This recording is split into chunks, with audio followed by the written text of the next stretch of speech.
If you did colorblind, merit-based hiring, do you think 94% of the hires would go to non-white people? Do you think that if you did hiring based on qualification, you would have 94% be non-white? So Charlie Kirk is very invested in the idea that in every area that he can identify, white people are massively disadvantaged, and he is gonna get into it.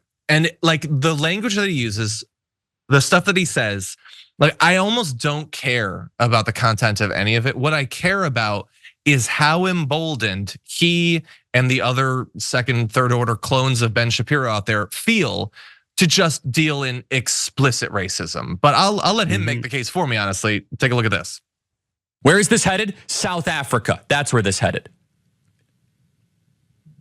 They repeatedly have calls for genocide against white people. And by the way, we are getting tons of emails, freedom@charliekirk.com. Charlie, I'm passed over for jobs. Charlie, I apply here. White, I can't find a job. I've been looking for a job for quite a while. How much, and by the way, why are whites taking this? Why are we just sitting idly by and allowing corporate America to give all the jobs to non-white people and the destruction of meritocracy? Yowza. The thing is, honestly, so much has been normalized in how insane the media has become. Like, I want you to just stop and understand that the idea that someone who is paid handsomely by millionaires and billionaires to be a figurehead on the right, just saying, why are whites taking this? That they're giving all the jobs to the non-whites. I know that it's gonna be hard for you to understand this. That would have been considered unacceptable a few years ago. Now we're gonna cover it. Media Matters is doing a good job trying to publicize it. But for the most part, there's not gonna be consequences. There's not gonna be boycotts. This guy is trying to rally the whites to fight back against the idea that no white people can get a job anymore. And why do we know this? Because someone emailed him that they had been passed up for a job, which is compelling evidence, I think. And as a result of that, we're basically South Africa now.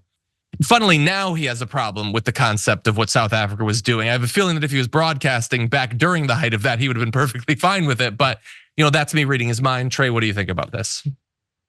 Yeah, I mean, like you said, I mean, the dog whistles are getting less whistly every day. It seems like he's like 2 steps away from just walking out with like a swastika armband on his shoulder. It wouldn't surprise me if we ultimately do get to that point. If you want to like, just laugh instead at Charlie Kirk, I'm sure you're aware the internet has a whole running joke where they like, cause see his face don't match his head. His face is like small on his gigantic head. So what the internet does, they'll take pictures of him and they like Photoshop it down a little bit more to where his face looks even weirdly smaller for his head. And it's like, it's subtle, it's nuanced, it's just barely enough to see, but it makes him look really, really, really stupid. So I'm a pretty big fan of those.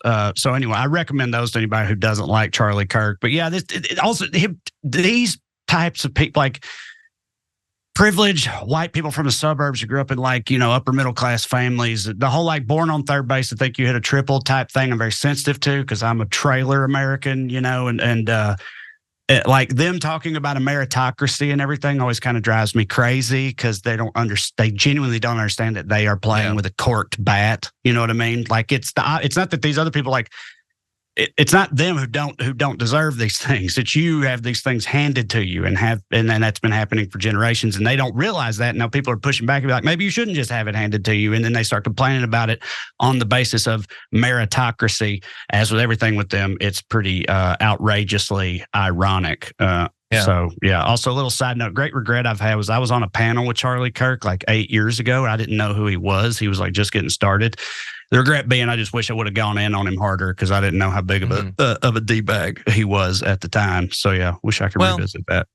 In defense of you, like most of them, he probably wasn't as bad 8 years ago.